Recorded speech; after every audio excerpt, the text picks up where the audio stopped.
Bitcoin is a point for us where we can come in and, as women, and say, okay, fine, this is happening. Bitcoin is already teaching us the failures or or the faults of our monetary system. How can we as females partake? You know, how can we change our financial situation? How can we also fight against the monetary system? Because the enemy is not um, the next person, the enemy is the system. So I'm hoping to see in the future more people building solutions that are tailored to our problems as Africans, and going beyond and just going further into, encouraging entrepreneurship, job opportunities, job creations, and and all that, and even leadership in this ecosystem.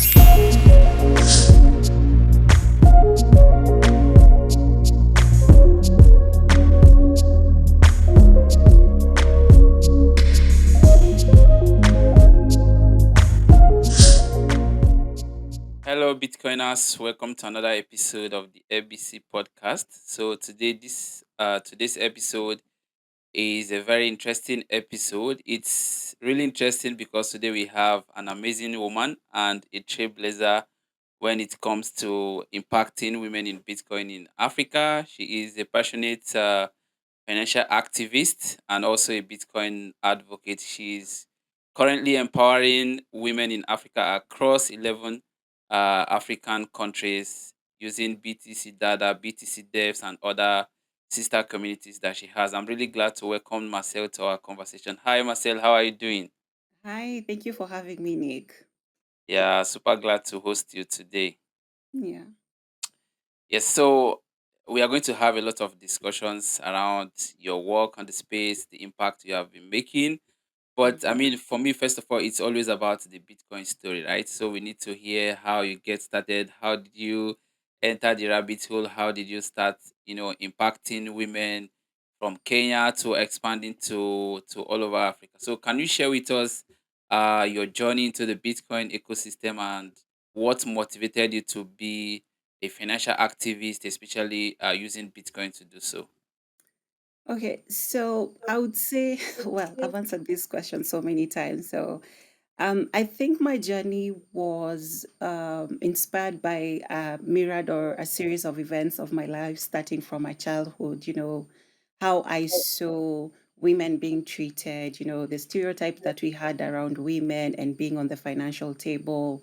So even when I got to college and I decided to do banking and finance, I believe that was my first pushback into, I as a woman can actually have a seat on this table, right? But then I got to employment and I was like, this is not for me. I don't think I want to work under someone. So I left. That was one reason, not wanting to work under someone. And the other one was, I felt like I wasn't going anywhere being employed, right? So I chose to go into business, and that's why I started my events organization, where we consulted for both social and corporate events. So in trying to actually scale my business, I faced a lot of challenges from, getting credits, from getting access to formal networks and such like things. And it was really like it hit me hard. It really hit me hard that I, as a hardworking person, because I'm very hardworking, I can say that, like most African females, right? But then my hard work at the end of the every year, there was nothing to show for it, right? So it really hit me hard, and I wanted to get out of this loop of, constantly working and there's nothing to show for. So when I first got to learn about decentralized finance, for me, that was like, this is it.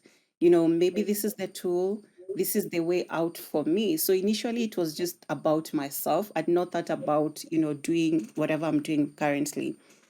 But then as I got down into the Bitcoin rabbit hole and I looked around me, my friends, because I started Bitcoin Dada with just friends of my friends. And I just realized like there is no way we can grow as an African continent, as the continent, with leaving behind the most important person, which is the African female.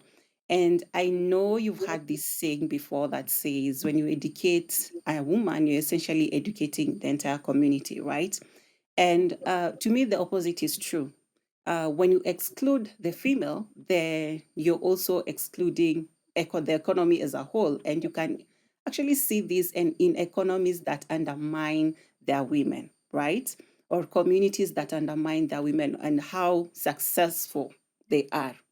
So, my passion to or motivation to actually be a financial activist came from the fact that I wanted to see change, not just for myself as an individual, for my family, for my community, and to change the narrative about Africa as a whole. And there's no way we as Africans can do that when a certain group, which is the female population, which consists half of the African population, are dependent on an already struggling group because the male counterparts, we have like maybe just a quarter of them who actually we can say they're financially independent and the rest are struggling. So you can imagine a struggling group that is already being is actually providing for this half of the population. So it doesn't make sense. And the effects for this can be seen in the cycles of poverty that we keep on seeing year after year, generation after generation. So for me, Bitcoin and being a financial activist is more of creating an inclusive space, not just for the African female, but for everyone involved, right? Mhm. So so that in future what we can see is a prosperous community, a prosperous economy, and so forth. Awesome, awesome, and that's really truly motivating to see your story and how you started. I mean, it's really obvious that when women come into a space and you really feel the impact because I mean when you started BTC Dada a few years ago, yeah, we didn't have so much women being really proud to come out to participate in the space. And I mean, it Exactly. has skyrocketed in the last 2 to 3 years. We are seeing a lot of more women getting involved in the space and leading the charge. So that's really um, inspiring. I mean, my next question to you was why did you choose to focus on women? But maybe you already answered it with your introduction. But is there like really a special event that made you to choose to build BTC Data to focus solely on women? Okay, so yeah, part of it I've already answered it with my first comment, but I would say this. The already existing community, the Bitcoin community, is well represented when it comes to male. You know, we have a lot of male representation. So it's not really hard for a man or a male figure to wake up and say, I want to, just study, not even be part of the Bitcoin ecosystem, just look at what Bitcoin is as compared to an African woman. For example, like my journey, when I started, I really wanted to see somebody who looked like me so that I can feel and that I can also, or I am allowed to be in this space. And I think I only saw two Black women, which was for me really shocking because we had a lot of Bitcoiners. The Bitcoin Twitter space had a lot of people, but then the female representation was like about 1% or even less, right? And I was like, why is this, why is this happening? Can't we also do more and also contribute or even just educate ourselves about this new technology, right? um, and I want to not really quote Jeff Booth, but I've been reading one of his books, The Price of Tomorrow, and he says innovation is deflationary, technology is deflationary. And I feel that if we are moving in the tech way, most of the things that we are going to be doing will be impacted or will be affected by technology. So we as women cannot afford to sit back and say that is not our space. Technology is a really important thing, right? Like right now. And this we actually felt this during the COVID-19, right? So everybody felt like technology is important during the COVID-19. And I feel like Bitcoin is a point for us where we can come in and, as women, and say, okay, fine, this is happening. Bitcoin is already teaching us the failures or the faults of our monetary system. How can we as females partake? How can we change our financial situation? How can we also fight against the monetary system? Because the enemy is not um, the next person, the enemy is the system, right? Yeah. Yeah. So that is essentially what motivated me. I wanted to see more representatives of the African female so that the coming generations can feel a bit comfortable, welcome to actually join in whatever capacity that they can. Awesome. And that is also like really truly inspiring because indeed you wanted to see more female participation, and now we are seeing a lot more of female participation in the space. So well done for the work that you are doing so far. Yeah, So and I think it's a good yeah, thing seeing, more color. yeah, It's a bit more vibrant. yeah. Yeah. So now let's discuss about the work that you do with BTC Dada, and now you also added Dada devs as well to Mhm. what you are doing, and you are impacting women through education, and also trying to let them leverage Bitcoin to develop themselves, their families, and everyone around them. So, what are like the core missions of BTC Dada devs? I know maybe you start from BTC Dada because that's like the Yeah, mother of the everything. So mother yeah. program. Okay, so one of the core missions for BTC Dada is actually financial independence, financial sovereignty, financial autonomy. And we do this by, community outreach, education, financial education as well. Um, the reason why we do this, like I said before, as I mentioned now, the African continent has like a lot of challenges when it comes to their financial monetary system, right? Mhm. And it's only getting worse by the day. We're getting governments who don't really care about their citizens, right? So for us, a financial sovereignty is key. For the ladies, financial independence is key. For the ladies, not depending on either the government when it comes to money transfer or any intermediary, whether it's the male counterpart, etc. When it comes to Dada Devs, which is a new program that we just recently started, is our core mission is to actually encourage the existing African developers, female developers, to actually come into the Bitcoin ecosystem and start either building or contributing. And we're doing this by providing them with knowledge on Bitcoin development. And we're seeing great strides. We're seeing more women actually being interested, right? Because they're seeing other females also building, and which is something key that we should understand as let me just say the ecosystem of the Bitcoin community.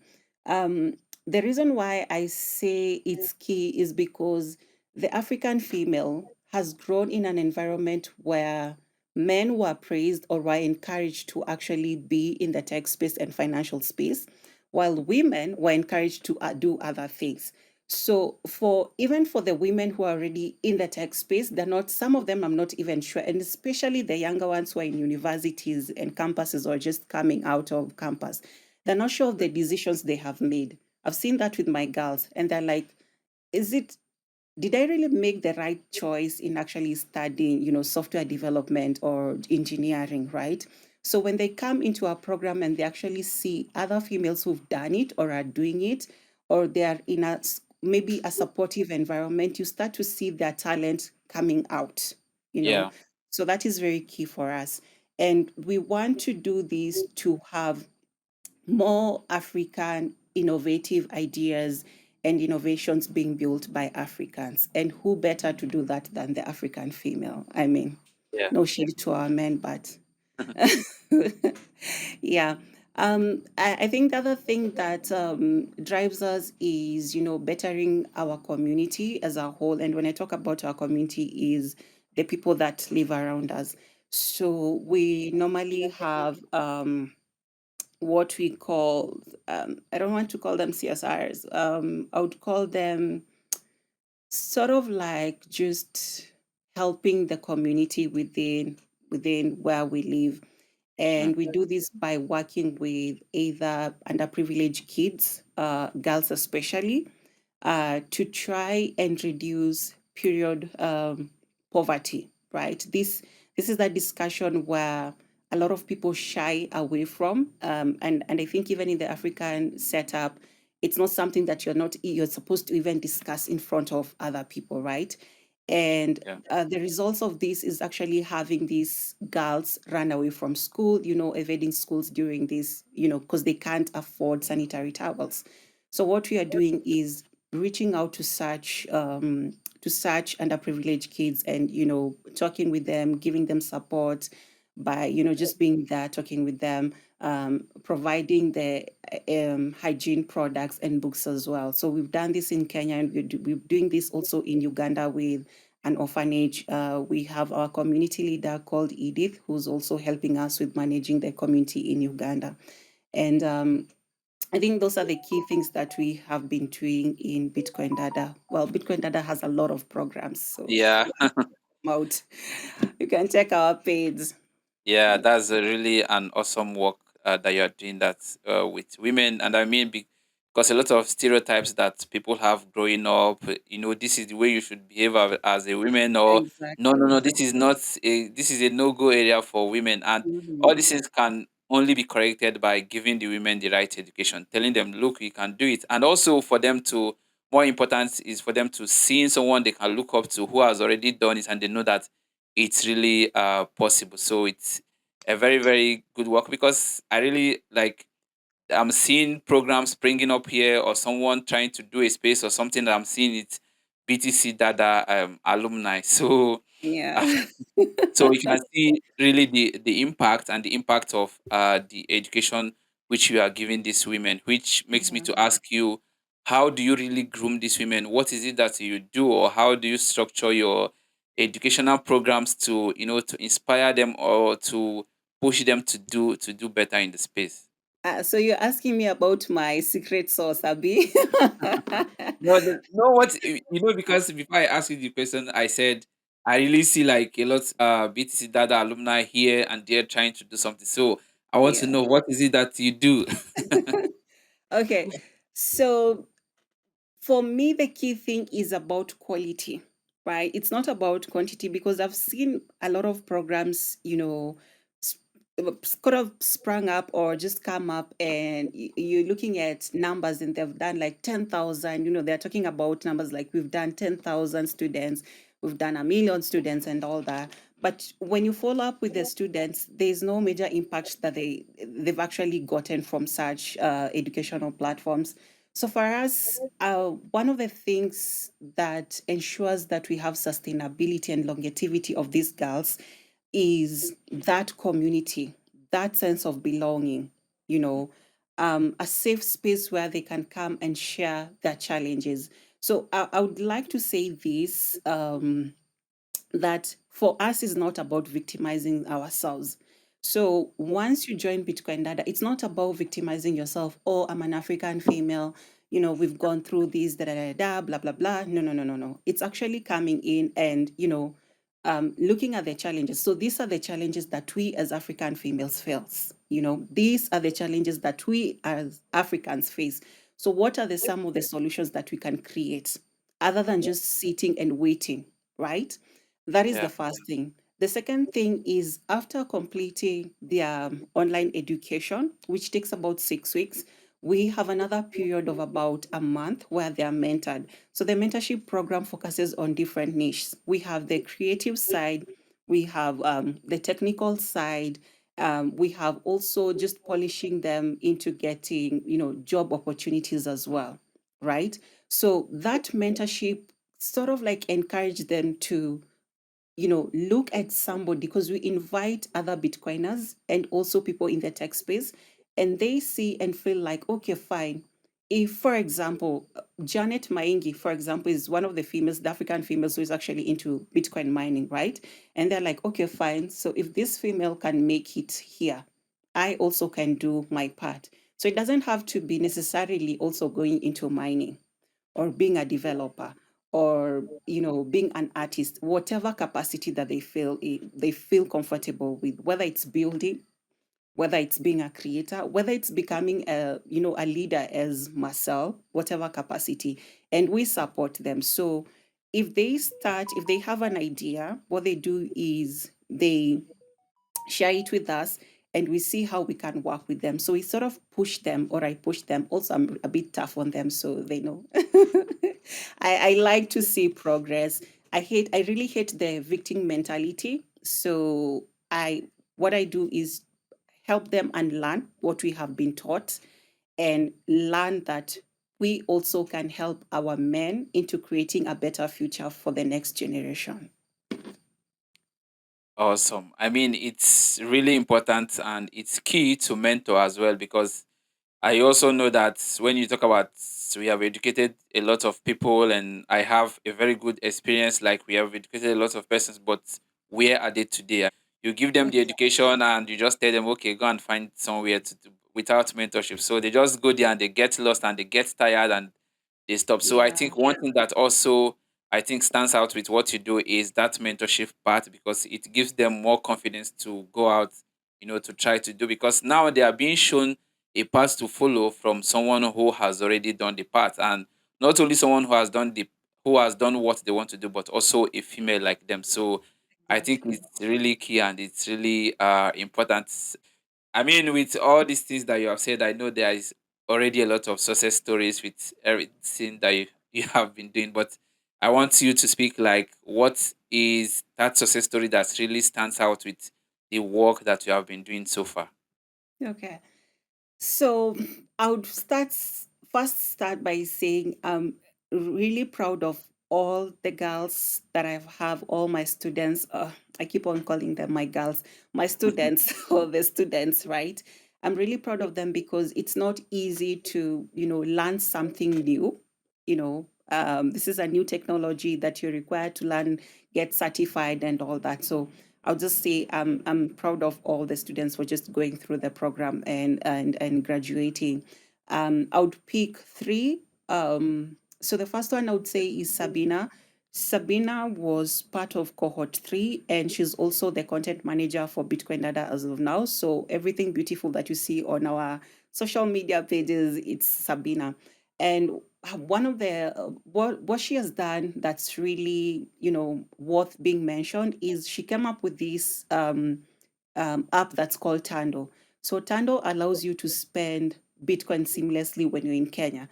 So even when you come for ABC, hopefully you'll be able to spend your Bitcoin at any M-Pesa outlet, or any place that accepts M-Pesa without necessarily having to go through registering yourself on an exchange, and you go through the KYC process and all that. So that's one of the girls that I'm really proud of actually coming up with this idea and building it into something.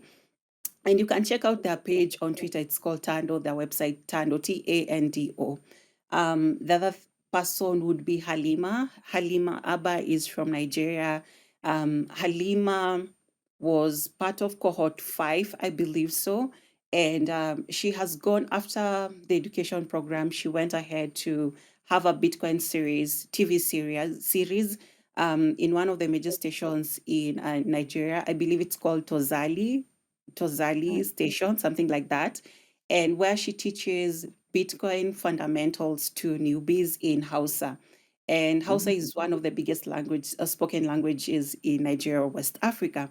So you Yeah. see, there's a ripple effect from whatever she learned in Bitcoin Dada, to now she's actually giving back to her community, which is a major deal, doing it on a TV platform. So kudos to Halima for that as well, and being that confident going on media nation. So lastly, I would say Veronica. Veronica is Kenyan, and she's the community manager for an organization called Bitcoin Babies. So Bitcoin Babies is a new organization that's just coming up. And what Veronica has been able to do is essentially create like a small Bitcoin circular economy in her community. She's been able to onboard 15 vendors to accept Bitcoin. So in her own small estate, or I don't want to say village, but estate, they have like 15 vendors who actually accept Bitcoin. So there's a clinic, there's a butchery, there are, shops, there's a supermarket, 15 of them. So where they can actually spend Bitcoin without necessarily having to, change it or ramp it into Kenya shilling, which is a major, major big deal, Yeah. which Veronica is trying to do. And with this, we are seeing other people who are interested and like, okay, so why is this section of this estate accepting Bitcoin? What about us? Right? So kudos to Veronica for actually doing that. And yeah, there's so many girls I would want to to mention, but I'll just stop at that. Yeah.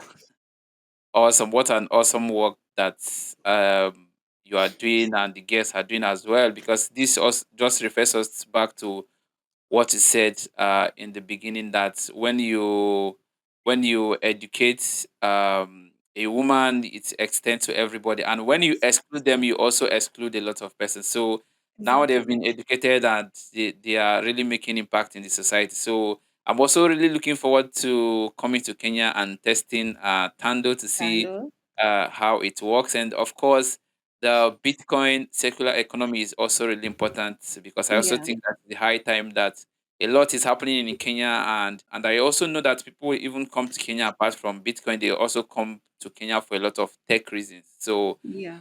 having a circular economy where people can easily go to spend their Bitcoin will be really, really interesting, and just be looking forward to see how bigger it grows.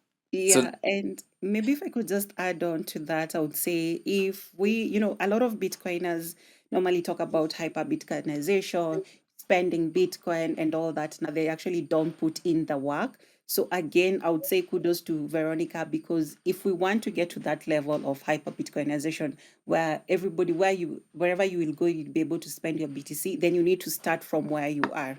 You need to yeah, start with your neighbor. You need to start with your shopkeeper. You need to start from somewhere. We cannot sit around and wait for the government to start accepting Bitcoin for it to trickle down to us.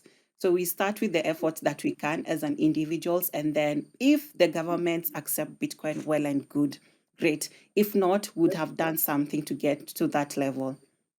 yeah, that's an important point you made, but that's not the topic of our discussion, because also someone that I've already sat with on this space also made a big reference, and he traveled to a lot of countries, and he really saw that people are saying Bitcoin, hyper Bitcoinization, but even Bitcoiners themselves, do they even spend their Bitcoin to the next thing that they want to do? So it's an important point, but let's not dwell it dwell it, because we are here for another business. Yeah, so I mean, you have shared a success story, and I know before you went into the space trying to educate women, trying to let them leverage the Bitcoin technology, there was a challenge that you saw, which you provided that solution. And I also know that in the course of your work now, while you are trying to educate these women, there is also a lot of challenges that will be coming on. And so, what are the challenges that have been, you have been seeing with women, trying to educate them or trying to on board them, and how are you really able to, navigate through these challenges? Hmm, that's a really good question. I would say every day has its own challenges.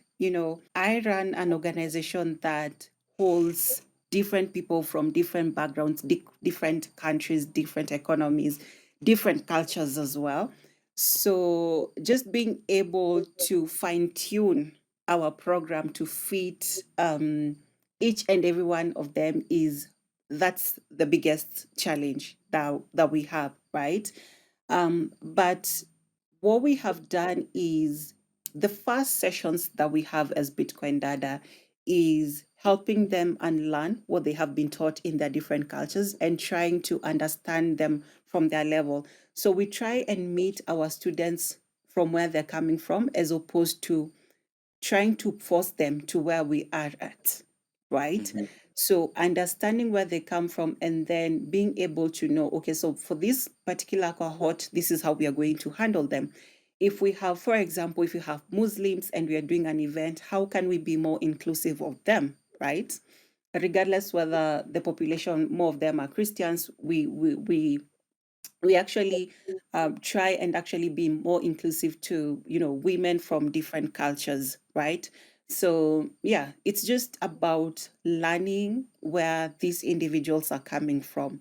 And the other thing that we have been able to do to help with this is sort of mentoring leaders from those places. So for example, for the Ugandan community, we have Edith Mpumire. So she already, as a Ugandan, she already knows and understands the challenges that Ugandan females face, as opposed to me just trying to, assume Ugandans face the same challenges as Kenyans, right? So that is what we do. So for Nigeria, we have a leader in South Africa, like that, like that. Yeah, Awesome. It's always good to really understand from the ground rather than yeah, sitting maybe where you are and trying to just imagine yeah. what is happening there. And then it's only when you hear from the ground then you will be able to provide the real solutions to those problems. So again, very good work that you are doing with the Thank you. girls as we are all seeing it. So now let's digress a bit to a wider impact because I know that you have spoken in different conferences, different international conferences, both within and outside Africa. So, and I mean, I just wanted to ask you, how do you think that these conferences? How do you think that they contribute to creating awareness on the financial issues that is faced, especially by women in Africa? So I would say first of all, I love and appreciate everybody who holds Bitcoin conferences. It's an opportunity that people can come together and learn about, what other people are actually doing and the unique challenges that people are facing out there.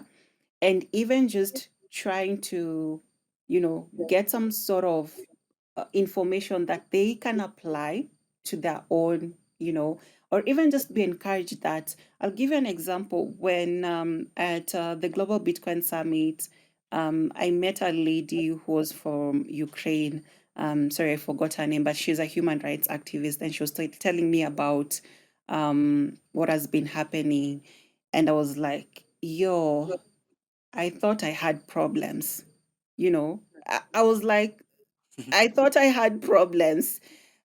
People are actually facing it tough out there. So this kind of conferences help us to empathize, understand people and the human race, and understand it's not about the enemy is not the next person, like I said, but it's actually the system, right?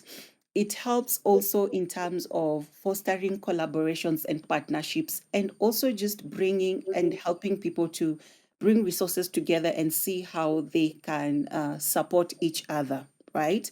And that's very important for conferences. As for how it helps the African females, it gives us a platform where we can share our story, which is very important. And I normally tell my girls that each and every person in that community, their voice is very important because they represent their own community. Not Mhm. every African female will actually join Bitcoin Dada, will be privileged to join Bitcoin Dada. So their voice is very important. So when I attend these conferences, it gives the African females a voice to be heard by others. Like, this is what we are going through. This is what we've been able to do, not from the victim mentality again. This is what we've been able to do. This is how you can support us.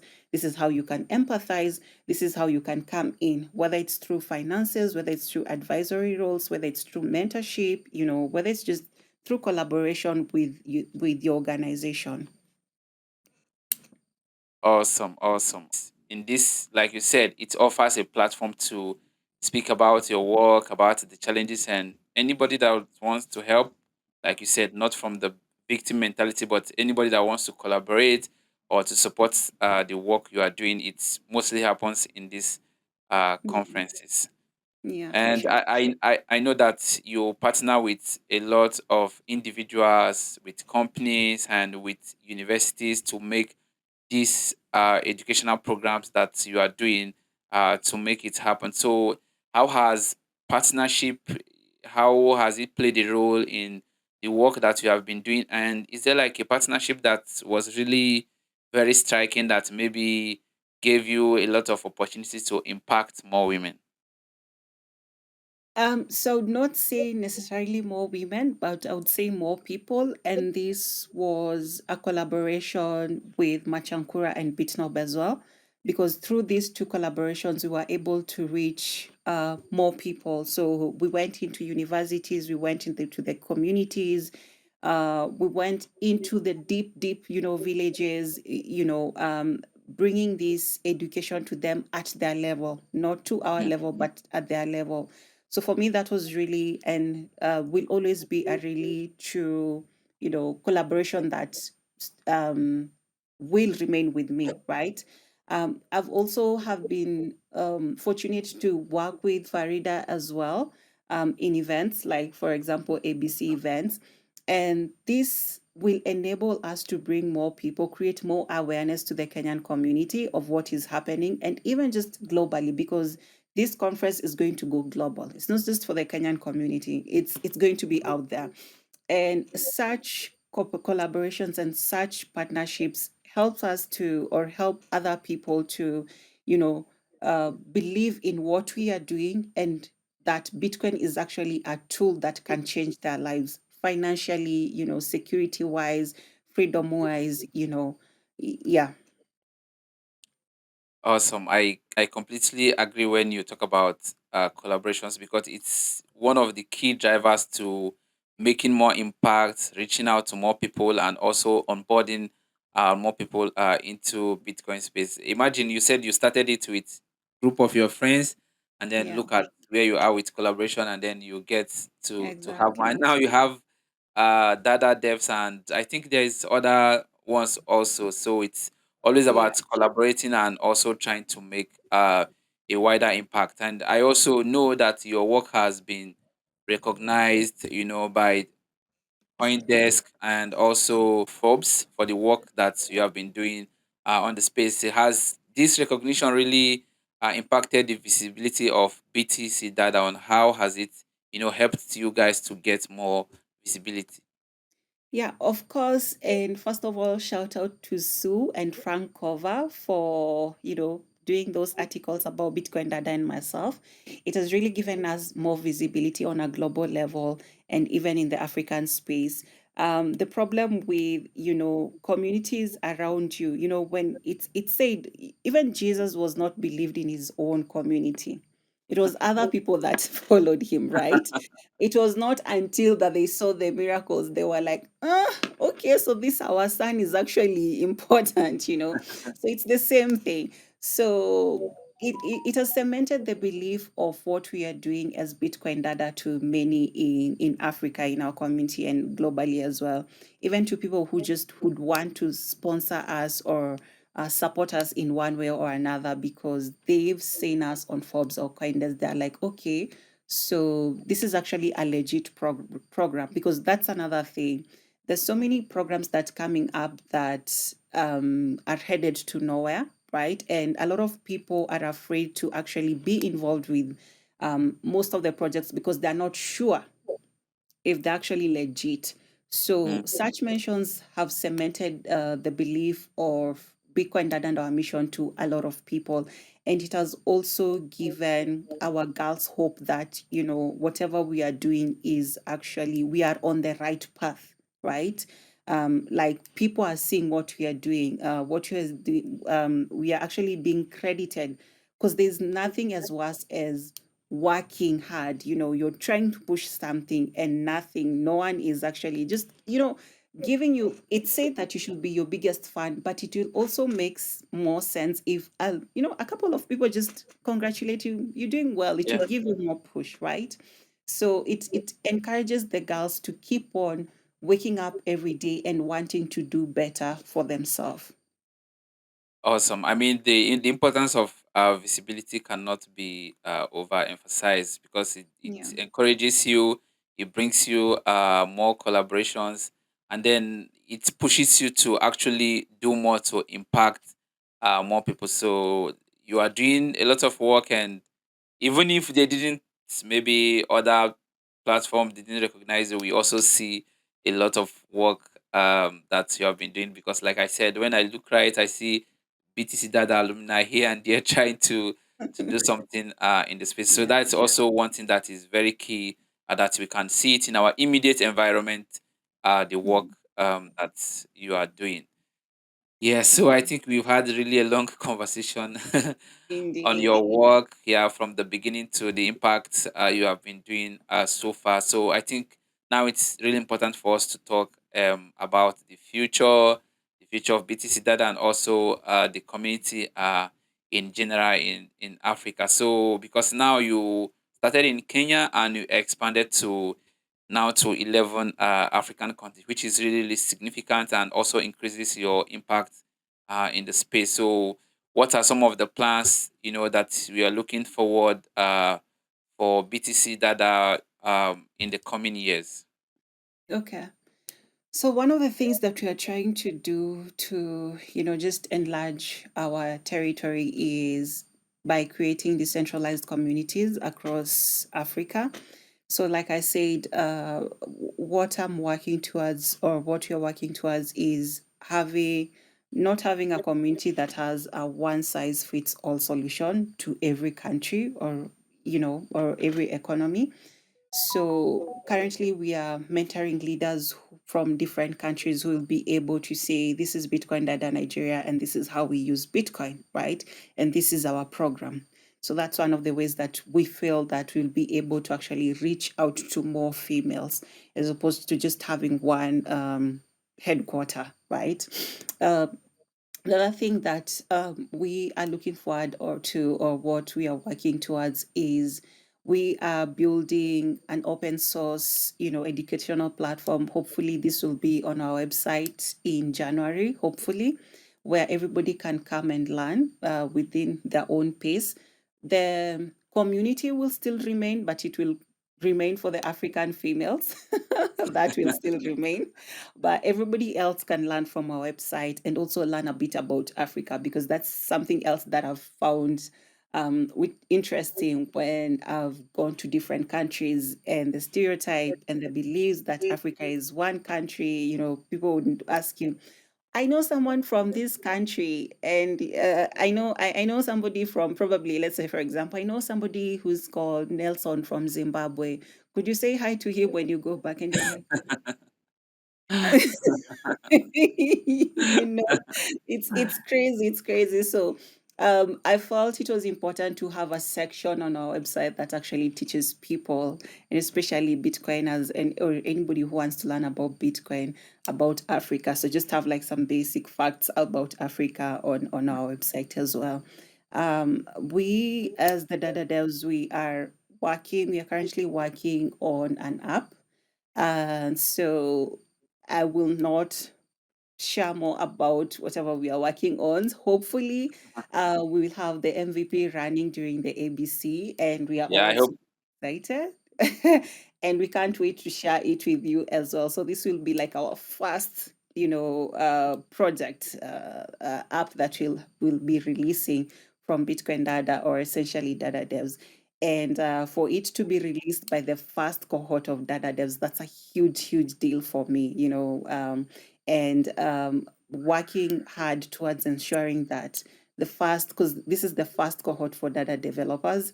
So ensuring that it's a success, after that, them being able to not just develop the app that we are doing, but also getting opportunities in the space, or just being able to contribute on their own different levels on any open source, platform or project that's out there. Yeah. Awesome. We're looking forward to many of the things that you have coming up, because I mean, when you said that you don't want to share more about the work that the data devs are doing, I said it's fine. but then the deal will be that you have to, bring it to the African Bitcoin conference, Yes, which you said you are going to do. So I don't yes, have any problem. So you can just keep it, and just bring it for us to the African Bitcoin conference. And I think yes. now we can talk a bit about the broader community in Africa. So looking at the broader community of Bitcoin, the African Bitcoin community, because I know that it has grown a lot in the Yes. past 2 to 3 years. I've seen like it has been like really explosive with communities and people building and stuffs like that. But what are your aspirations for the broader community, especially in driving innovation and also creating more opportunities for the underrepresented people in Africa?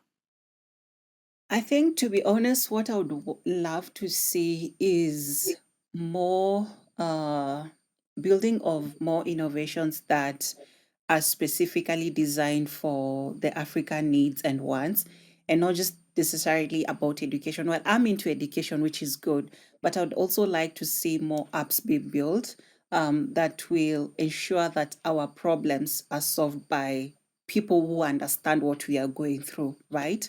Mm. And getting away from adopting Western concepts or solutions that are made by Westerners. You know, it doesn't make sense. It's like, for example, I have problems in my house, and somebody else from probably Tanzania comes to tells me how I should run my house. It's crazy, right? So I'm hoping to see in the future more people building solutions that are tailored to our problems as Africans, and going beyond and just going further into, encouraging entrepreneurship, job opportunities, job creations, and and all that, and even leadership in this ecosystem. Because the other thing that I've seen within the Bitcoin ecosystem and in the African concept is a lot of people or a lot of Bitcoiners fear being leaders. They tend to take the role of, I'm just here waiting to take orders, waiting to see what's happening. I fear being out there. I fear being judged. What if I make a mistake? So I'm hoping that we will see more leaders in the space coming up with their project and say, this is the challenge that we are facing in my community, and this is what we are going to do about it, right? So not just waiting for that helping hand. Helping hand is good, right?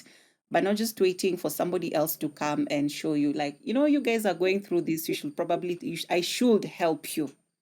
Yeah. So it should be the other way around. It should be, this is what we are going through. This is the help we need, and this is the far that we have come, right? So I'm hoping to see more leaders from the African communities who actually make a contribution into the larger Bitcoin ecosystem.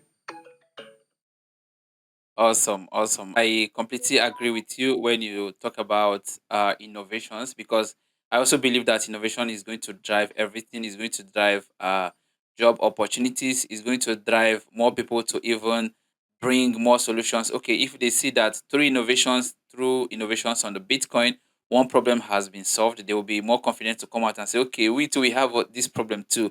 Can you find a solution with it? Exactly. On Bitcoin. So I believe that is going to drive a lot. And also, the ecosystem has actually grown in terms of innovations, but we just looking forward to see that it continues in this trajectory, so that in the next 3 to 5 years we have a lot of more solutions, like you said, that is built by people who really understand the challenges that we face, who understand the problems that we face, and not really people sitting somewhere and imagine how the problem is and what the solution could be. So I completely agree when you say that. So to round up, what are the projects? I know that you mentioned about the work that BTC devs are doing, but maybe personally, what are the projects that you are currently working on? Uh, on a personal level, Yeah, you can speak on the personal level or on the data level.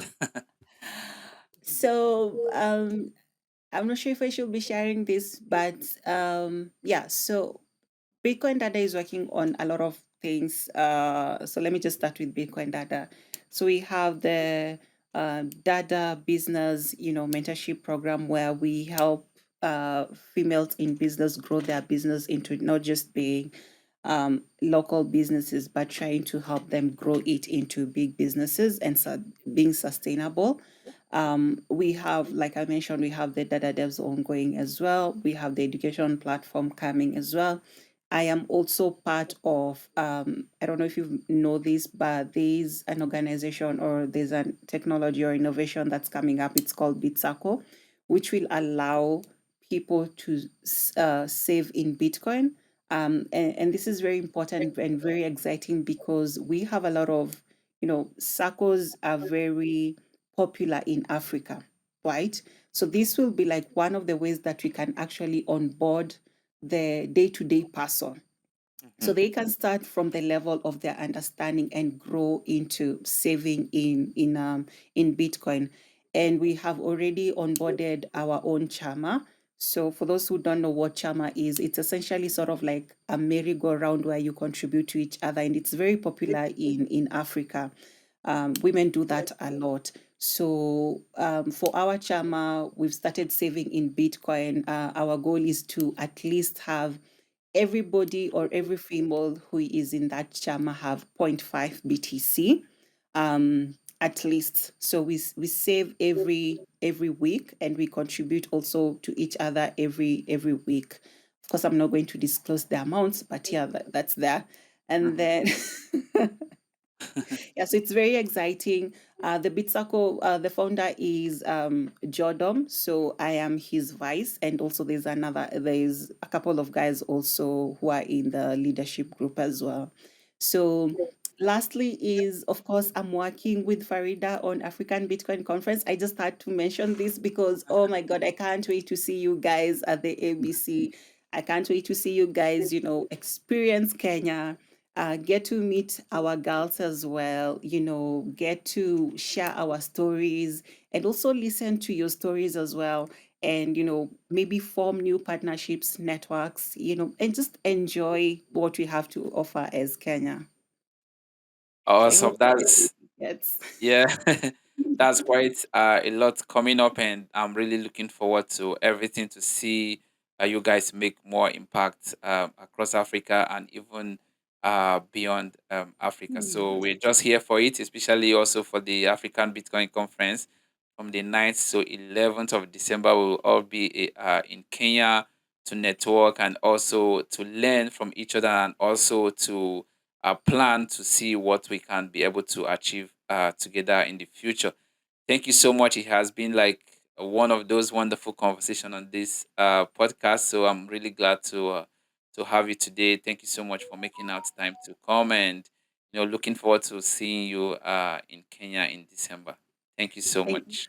Thank you so much, Nick, for having me. And one thing that I forgot is about the UI UX Developers Bootcamp that's being organized by myself, Femi Longe, and Mogashni as well, which will be happening from the 6th, I believe, to the 8th, just before the ABC conference. So I'm also looking forward to interacting with the UI UX developers who've actually been able to get into the program.